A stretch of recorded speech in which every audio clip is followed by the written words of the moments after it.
Okay, so this is my second time recording this. I had a 10-minute video and it is now gone and not showing up on my page. So, to repeat everything that I know I just said, but you don't know I just said because you don't know where the other video is, just like I don't know where the other video is.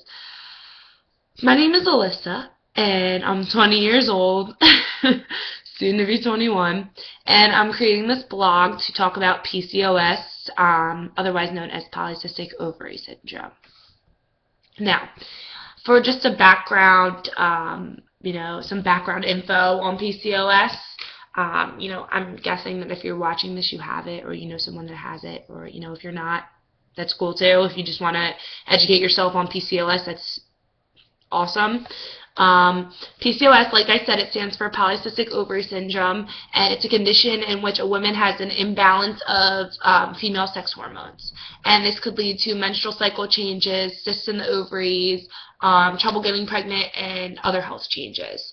It's linked to changes of certain levels of hormones, more specifically estrogen and progesterone, the female hormones that help a woman's ovaries release eggs, and androgen, which is a male hormone that is found in very scarce amounts in women's bodies. It is not 100% certain why changes in hormone levels occur in women's, and the changes that occur makes it harder for a woman's ovaries to fully release grown eggs. Normally one or more eggs are released during a woman's period, and this is called ovulation. In PCOS, the mature eggs are not released from the ovaries, and then instead they can form very small cysts in the ovaries. Most of the time, women that are diagnosed with PCOS are in their 20s and 30s, but it also has become more of a common thing to be diagnosed in teenage years just because of all of the education and research that has been done. The symptoms often begin when a woman's period starts. The women with this disorder often have a mother or a sister who has similar symptoms to those of polycystic ovary syndrome. So that is just a little background for you. Yeah, so I have PCOS, and when I first found out, it was terrible. I cried. It's not, when I try to tell people about it, they're like, oh my god, like, you have PCOS. It's not like a fatal disease, like, I'll be fine. It just complicates things in your life.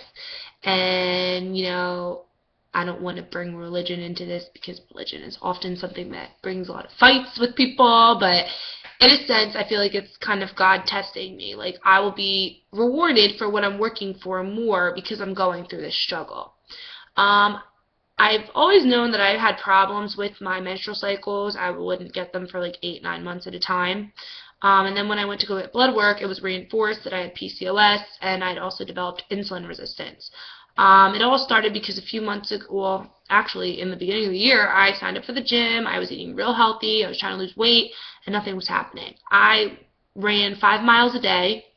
I ate nothing but grilled chicken, vegetables. I drank lots of water, egg whites, basically no carbs. And in 2 months, I lost 1.5 pounds, which is not for nothing. I'm not trying to, wake up tomorrow morning and look like Heidi Klum, but 1.5 pounds after eating nothing but raw protein and raw fat, like sushi. I love sushi, but I wasn't eating carbs. I wasn't drinking soda. I wasn't having dessert, like nothing. And 1.5 pounds in 2 months, absolutely not. So I went to the doctor. They tested me. I also, like I said, I found out that I was insulin resistant, and one of the main symptoms with PCOS and insulin resistance as well is trouble losing weight. I also have other side effects that go with PCOS. I have very thin hair. And I always didn't have thin hair, and I always wasn't a little bit chubbier. I was very thin. I had beautiful thick hair. I have this hump on the back of my neck, which is disgusting. See that right there? It's a hump. I have it. One of the symptoms. And I don't know if you can see the hair on this one. Yeah, you probably can't see it. But yeah, so those are the side effects. There's many other side effects, and the problem with PCOS is that women that have it don't need to have all the side effects. I know a woman, you know, they often say that when you have PCOS, you're a little bit chubbier. I know a woman that's like 90 pounds soaking wet and she has PCOS. Like, she's the skinniest thing ever. You know, I know a woman that had it and she didn't have problems getting pregnant. And they often say that PCOS, you know, you'll have problems getting pregnant.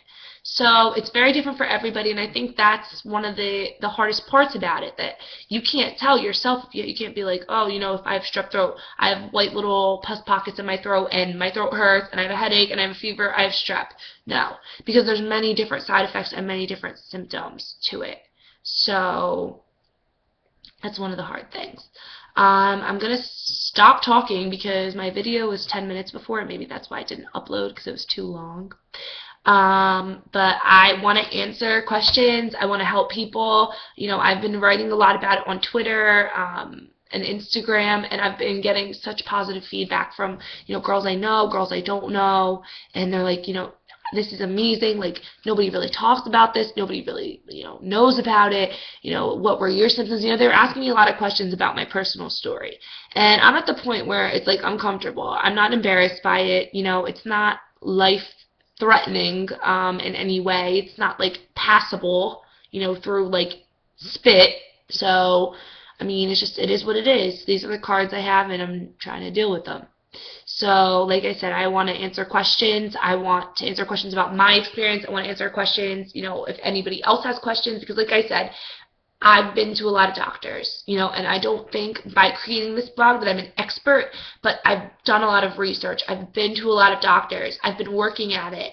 And since getting help, actually finding the right doctor to work with me with this, it's been like 2.5 months, and I've lost a total of 21 pounds. So that's awesome too. So if you have any questions about anything, please write to me. I don't know exactly how YouTube works, so if you want to leave them in comments, if you want to be private and you want to inbox them to me, I will not say your name, I pinky promise, because that is a huge invasion of privacy, and I would never do that. But do whatever you need to do, and I am really looking forward to answering your questions and talking to you all. So have a nice night, and until next time, I'll see you later.